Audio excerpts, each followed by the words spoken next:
Welcome to PC WizKids Tech Talk. Today we're looking at the Cooler Master USP 100 mid-tower gaming case and eXtreme Power Plus 550 watt power supply. Now this is a bundle actually. When you purchase this kit, it comes with the power supply. Here are the dimensions of the mid-tower case. It is red on the front, black throughout. As you can see on the front, it has a red LED fan and red accented LED at the top. And it supports actually 4 optical drive bays on the front. So starting here from the top going down, you can see the mesh look of that front, and 6 internal 3.5-inch drives. For example, one of those optical drives does double up as a 3.5, of course. The power button is actually the Cooler Master logo that you see right there in the middle. So that's pretty neat. And then below that, of course, is the red LED fan with lots of intake of air that you can see on the side vents.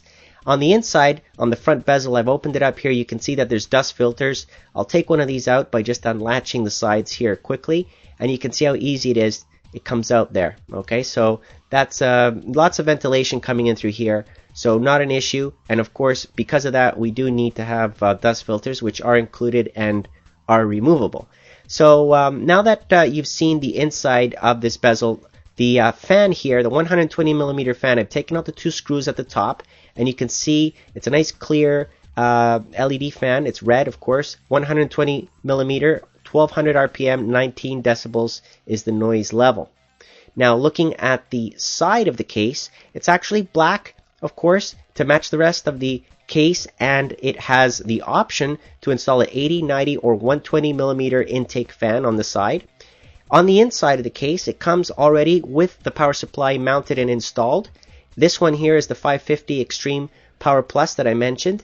And on the side for that, you can see where the hard drive rack would go, and that's where your floppies would go. And just above that, of course, are your optical drive bays, which come with, by the way, a toolless design, and I'll show you how to install one in a moment.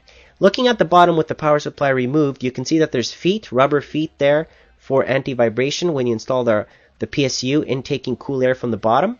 And there's lots of cable management here. You can install a 5850 video card in here as well. And the motherboards that it supports are micro ATX and ATX. But the motherboard tray is not removable.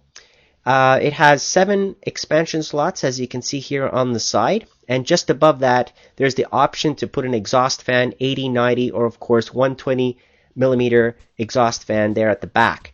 There's a retention hole, of course, for your CPU cooler replacement. You can install the Cooler Master V8 CPU cooler in here, for example. It will fit fine. Here's another look from the other side, scrolling up so you can see how it looks on the interior.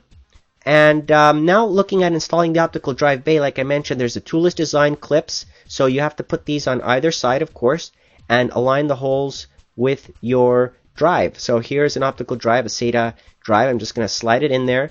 Align the holes, there they are, and then take that clip, make sure that the holes are aligned, of course, and then position that in there, and then just turn it, and then it locks into place, okay? And that's how you would install it, and of course, put that clip on either side. Same thing for the hard drive, very similar installation. So there's the look from the top of the case. Of course, it has 2 USB 2.0s, the mic and the speaker connector, and an LED. At the back of the case, you can see the power supply already installed, some ventilation, the honeycomb there. There's the expansion slots, the optional fan that can be installed, and I definitely recommend that you get an additional fan in here. It doesn't matter which size, just make sure you get an exhaust fan for that. And here is the power supply that I removed, the 550 watt. So it's got a 120 millimeter fan actually in there already, and it's fairly quiet actually. And looking here at the voltage rails, which is what we're really interested about, 2 12-volt rails, 16 amps each on those. So obviously, when it comes to installing video cards, most of the new video cards of today do require about a 550 watt power supply. So this is exactly what you need for your gaming rig. Here are all the different types of connectors that come with that power supply and the lengths for each of those connectors for those of you that are interested.